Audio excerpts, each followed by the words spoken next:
नमस्कार। बात पते की में आपका स्वागत है। मैं हूं अखिलेश शर्मा। तो जैसे पश्चिम बंगाल में केवल बीजेपी को हराना ही काफ़ी ना हो, ममता बनर्जी एक के बाद एक पश्चिम बंगाल में वो दांव चल रही हैं जो बीजेपी को न सिर्फ राज्य में बल्कि विधानसभा के भीतर भी चित कर रहा है। ताज़ा मामला है मुकुल रॉय का। हम सब जानते हैं कि मुकुल रॉय ने 11 जून को बीजेपी छोड़कर तृणमूल कांग्रेस ज्वाइन कर ली थी। ये ममता बनर्जी की मौजूदगी में हुआ था, दुनिया भर के कैमरों के सामने हुआ था।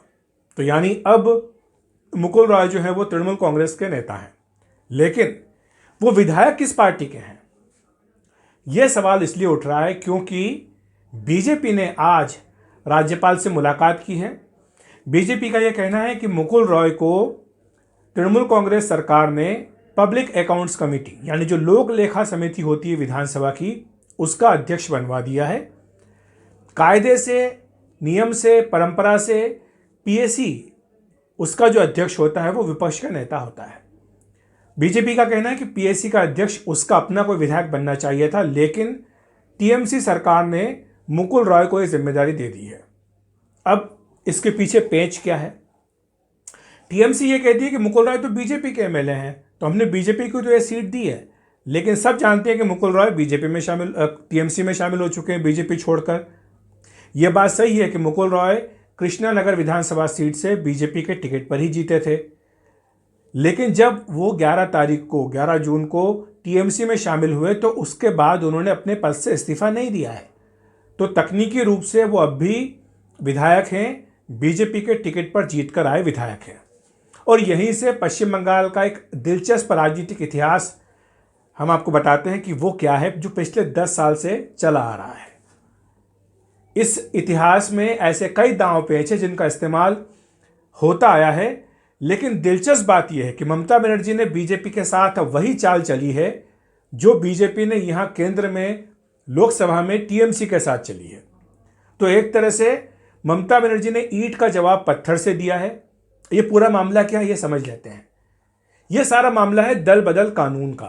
2011 में जब ममता बनर्जी ने पहली बार जीत हासिल की थी पश्चिम बंगाल में, उसके बाद से कांग्रेस, फॉरवर्ड ब्लॉक, सीपीएम, इनके करीब 14 विधायक 2011 से 2014 के बीच टीएमसी में आ गए थे, लेकिन इनमें से किसी भी विधायक ने इस्तीफा नहीं दिया था, ना किसी के ऊपर दल बदल का कानून लागू हुआ था। हाँ, चुनाव से ठीक 2 महीने पहले, कुछ महीने पहले 2 विधायकों ने जरूर इस्तीफा दिया था, लेकिन बाकियों ने तब दिया था जब वो टिकट उनको दे दिया गया था टीएमसी की ओर से। ये बताते हैं जो राजनीतिक जानकार हैं कि पिछले 10 साल में पश्चिम बंगाल में दल बदल कानून के तहत किसी भी विधायक की सदस्यता नहीं गई है, जबकि बड़े पैमाने पर वहां पर दल बदल हुए हैं। और इसमें बीजेपी को भी फायदा मिला है। ऐसा नहीं कि बीजेपी को नुकसान ही हुआ है, बीजेपी को भी फायदा मिला है। जब 2017 में मुकुल रॉय टीएमसी छोड़ करके बीजेपी में आए थे, आप सब जानते हैं कि तब वो टीएमसी के राज्यसभा के सांसद थे, राज्यसभा से उन्होंने इस्तीफा दिया था, लेकिन उनके साथ करीब 6 विधायक टीएमसी से बीजेपी में गए थे। इनमें से किसी भी विधायक ने इस्तीफा नहीं दिया था। तब टीएमसी ने नहीं कहा था कि दल बदल कानून के तहत इनकी अध्यक्षता जानी चाहिए, और तब भी जो विधानसभा अध्यक्ष थे वो विमान बोस ही थे। तो ऐसे में सवाल उठता कि आखिर इस कानून का वहाँ इस्तेमाल क्यों नहीं होता है। ये कहा जाता है कि तब टीएमसी ने इसलिए इस सवाल को नहीं उठाया था क्योंकि अगर उठाते तो उनके पाले में जो दल बदल के दूसरी पार्टियों से नेता आए थे उनके ऊपर भी यही सवाल उठता कि उनके ऊपर आप ये बात क्यों नहीं लागू कर रहे हैं। तो अब क्या हो रहा है, अब जबकि मुकुल रॉय जा चुके हैं, ये भी कहा जा रहा है कि बीजेपी के कई विधायक जो चुनकर के आए वो संपर्क में हैं, वो बीजेपी छोड़ के टीएमसी में जाना चाहते हैं। तो ऐसे में अगर मुकुल रॉय को आप डिस्क्वालीफाई करते हैं 10th शेड्यूल, जिसको कि हम बोलते हैं एंटी डिफेक्शन लॉ, इसके तहत आता है, अगर करते हैं तो फिर ये सवाल भी उठेगा कि उन बाकी विधायकों की सदस्यता का क्या।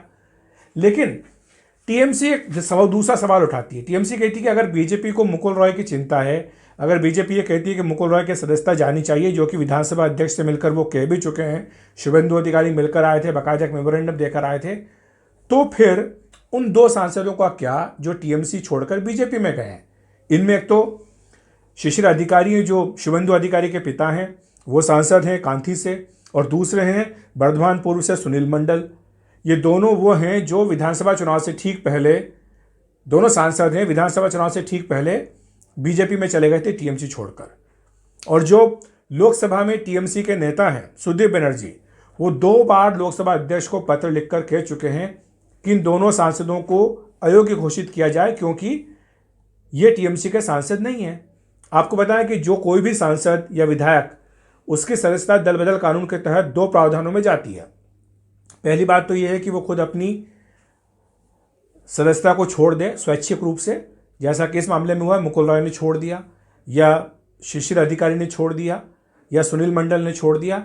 या फिर ये होता है कि जब सदन में मतदान हो रहा है और तब कोई विधायक या सांसद पार्टी के व्हिप को नहीं मानता, उसका उल्लंघन करता है, तो उसकी सदस्यता जा सकती है। लेकिन इसमें एक पेच फंसा है। पेच ये है कि इस बारे में फैसला करने का अधिकार अध्यक्ष को होता है, लोकसभा अध्यक्ष को या फिर विधानसभा अध्यक्ष को। लेकिन इसमें समय सीमा तय नहीं की गई है कि उन्हें कितने समय के भीतर ये फैसला करना है। ये मामला सुप्रीम कोर्ट में भी जा चुका है। सुप्रीम कोर्ट ने कहा है कि समय सीमा तय होनी चाहिए, ऐसा ना हो कि 10-10 साल तक लोगों की जो है मामले चलते रहें, उन पर कोई फैसला ही ना हो। तो ये एक बड़ा सवाल है। लेकिन फिलहाल तो ऐसा लग रहा है कि मुकुल रॉय के मामले में टीएमसी ने, ममता बनर्जी ने वही दांव चला है जो बीजेपी ने उसके साथ केंद्र में चला था। तो इसलिए एक तरफ जहां बीजेपी मुकुल रॉय को लेकर बार बार सवाल उठा रही है, बार बार विधानसभा अध्यक्ष का, राज्यपाल का दरवाज़ा खटखटा रही है, वही बीजेपी से यह सवाल केंद्र में यहाँ पूछा जा रहा है कि आखिर यहाँ पर लोकसभा अध्यक्ष फैसला क्यों नहीं कर रहे हैं, क्यों इसमें समय लग रहा है टीएमसी के 2 सांसदों के बारे में। ये माना जा रहा है कि जब यहाँ फैसला हो जाएगा टीएमसी के 2 लोकसभा सांसदों के बारे में कि उनके सदस्यता रहेगी या जाएगी, उसके बाद ही वहाँ मुकुल रॉय के बारे में फैसला होगा कि उनकी सदस्यता रहेगी या जाएगी। और जाहिर सी बात है कि यहाँ पर फैसला होने में हो सकता है इसलिए भी देर हो, क्योंकि 2 इस्तीफे का मतलब होगा, या 2 सदस्यों का अयोग्य करने का मतलब होगा 2 लोकसभा के उपचुनाव। और शायद बीजेपी अभी जो तुरंत हार का सदमा झेल रही है, उसके लिए मुश्किल होगा 2 लोकसभा उपचुनाव के लिए वहाँ पर जाना और चुनाव मैदान में उतर करके लड़ना।